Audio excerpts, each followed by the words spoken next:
Hello बच्चों, आज फिर तैयार हैं हम लोग एक नई वीडियो के साथ में। और चर्चा चल रही है आजकल पुरस्कारों की, है ना। पुरस्कारों को लेकर बात कर रहे हैं अपने लोग।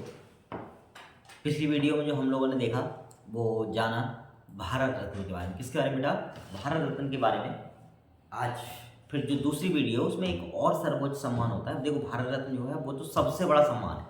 अगर भारत के नागरिकों की बात करी जाए तो भारत के लिए सबसे बड़ा जो नागरिक सम्मान है वो कौन सा है? भारत रत्न होता है। इसके बाद जो पुरस्कार आते हैं, रत्न आते हैं, ये कह सकते हैं कि सम्मान है, वो होता है पद्म सम्मान। ठीक है, यानी अलग अलग प्रकार के होते हैं। तो इन पद्म के बारे में एक एक करके चर्चा करते हैं, कौन कौन से होते हैं, कैसे कैसे शुरू हुए। देखो, भारत में अगर बात की जाए तो ये सर्वोच्च नागरिक पुरस्कारों में से एक है। जो पद्म है, ठीक है, जो पद्म भूषण, पद्म विभूषण, पद्म भूषण, पद्मश्री ये कहते हैं ना। तो अगर इन पद्म सम्मानों की बात की जाए तो ये क्या है? ये भारत में सर्वोच्च नागरिक सम्मानों में से एक है। क्या है? सर्वोच्च नागरिक सम्मानों में से एक। सर्वोच्च नागरिक सम्मानों में से एक है।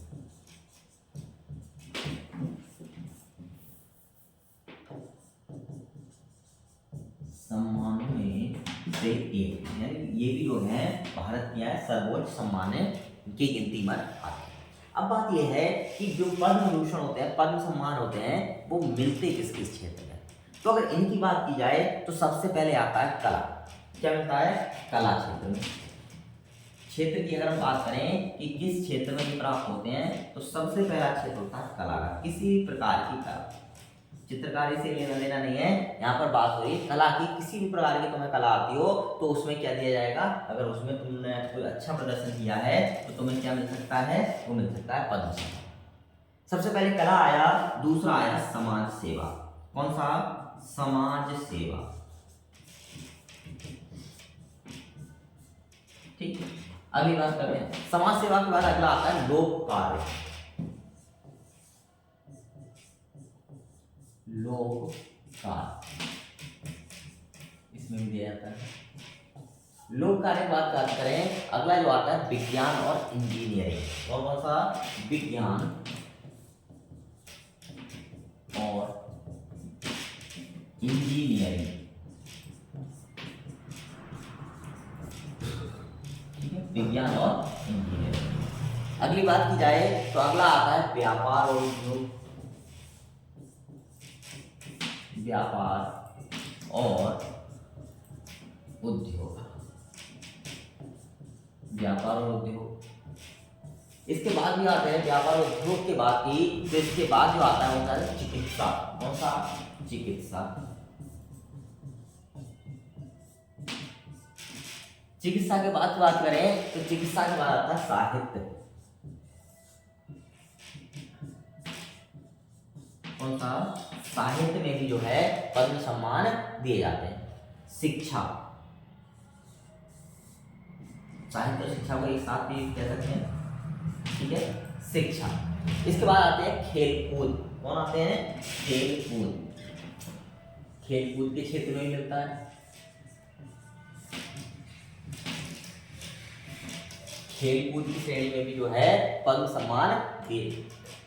इसके बाद आता है सिविल सेवा। सिविल सेवा, इनमें भी सम्मान दिए जाते हैं। ठीक है, इसके अलावा और भी होते हैं। ठीक है, उनमें भी जो है इन सम्मानों से लोगों को क्या करा जाता है? पुरस्कृत किया जाता है, सम्मानित किया जाता है। अब बात करी जाए ये कब दिए जाते हैं और कब इनकी योजनाएं बनाई जाती है। देखो, अगर देने की बात करी जाए तो दिए बाद में जाते हैं, लेकिन इनकी घोषणा जो है वो पहले कर दी जाती है। अब घोषणा की बात करते हैं कि भाई इनकी घोषणा कब की जाती है। तो पद्म पुरस्कार होते हैं, इनकी घोषणा करी जाती है गणतंत्र दिवस पर। कब? गणतंत्र दिवस पर। ठीक है, पद्म पुरस्कार की घोषणा कब दी जाती है? गणतंत्र दिवस पर जो है इनकी क्या कर दी जाती है? घोषणा कर दी जाती है। यानी गणतंत्र दिवस के उपलक्ष्य में या उस समय ही, जिस समय परेड वगैरह होती है, उसके बाद जो भारत रत्न दिए जाते हैं, उसके बाद जो है इन सम्मानों की क्या कर दी जाती है? घोषणा कर दी जाती है। इसके बाद अगर बांटने की बात करी जाए, इनको देने की बात करी जाए, तो सामान्यतः क्या होता है, ये मार्च अप्रैल के समय में, कब, मार्च या अप्रैल के समय में राष्ट्रपति के द्वारा, किसके द्वारा, राष्ट्रपति के द्वारा प्रदान किए जाते हैं, प्रदान किए जाते हैं। और इनको प्रदान करने के लिए क्या होता है, राष्ट्रपति भवन में आयोजन किया जाता है। क्या किया जाता है, राष्ट्रपति भवन में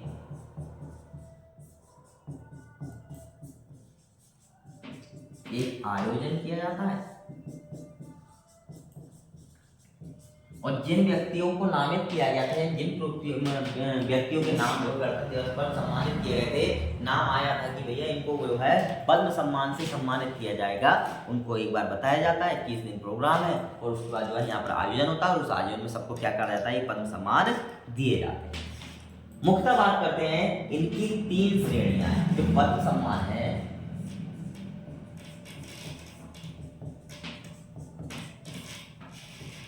इनकी 3 श्रेणियां, कितनी श्रेणियां हैं, 3 श्रेणियों में इनको बांटा गया है। ठीक, 3 श्रेणियों में क्या किया गया, इनको बांटा गया है। अब बांटने की बात करते हैं, तो कौन कौन सी श्रेणी, नंबर 1, 2 और 3। सबसे पहले जो आता है वो आते हैं पद्म विभूषण। कौन आते हैं, पद्म विभूषण। ठीक है, सबसे पहले कौन आएंगे, पद्म विभूषण जो है इसमें आते हैं। अच्छा, किन किन परिस्थितियों में किन किन लोगों के लिए दिया जाता है, तो ऐसे लोगों के लिए दिया जाता है जिन्होंने अपनी असाधारण और विशिष्ट सेवा प्रदान करी। क्या करा हो, असाधारण और विशिष्ट सेवा,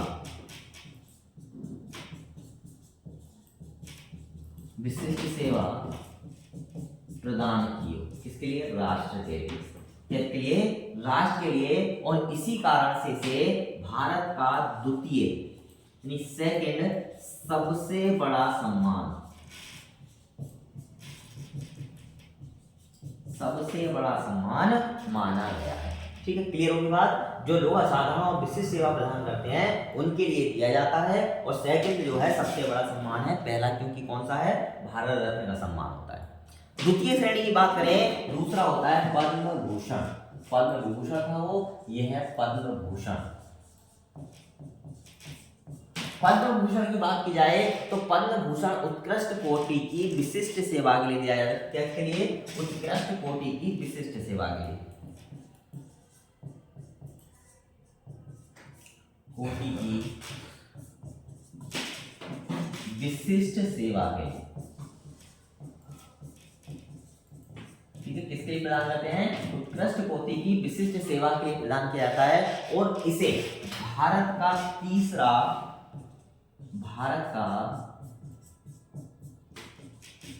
तीसरा सबसे बड़ा सम्मान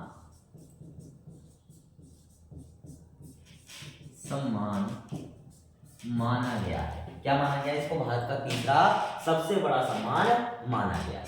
इस बार अगली श्रेणी की, तो अगली जो श्रेणी आती है पद्म पुरस्कारों में, वह आती है पद्मश्री। किसकी, पद्मश्री की, पद्मश्री सम्मान की।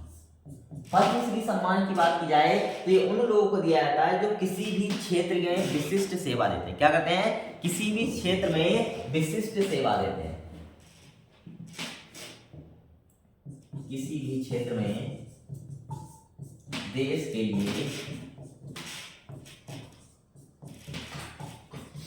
विशिष्ट सेवा देकर क्या करते हैं, अपना योगदान देते हैं। क्या करते हैं, अपना योगदान देते हैं। और इसी कारण से इसको जो है भारत का चौथा सबसे बड़ा सम्मान माना है। कौन सा, 4th नंबर का सबसे बड़ा सम्मान, सबसे बड़ा सम्मान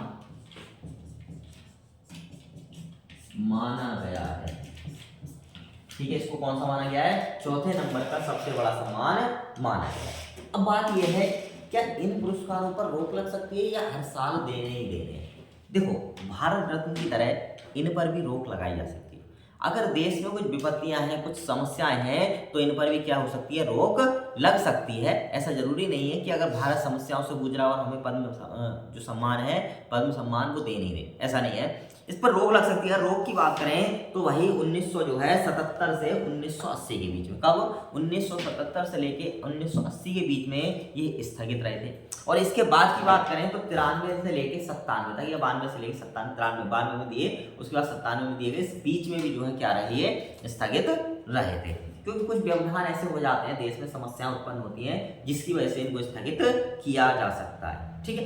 अच्छा, घोषणा की बात तो मैंने पहले ही बता दी कि इनको कब घोषित कर सकते हैं। इनको जो है गणतंत्र दिवस पर घोषित कर दिया जाता है कि भाई ये क्या है, इन व्यक्ति को इस क्षेत्र में सम्मान दिए जाएंगे। ठीक है, मिलते बाद में, बस चलो फिर मिलते हैं नई वीडियो साथ में पुरस्कारों के लिए।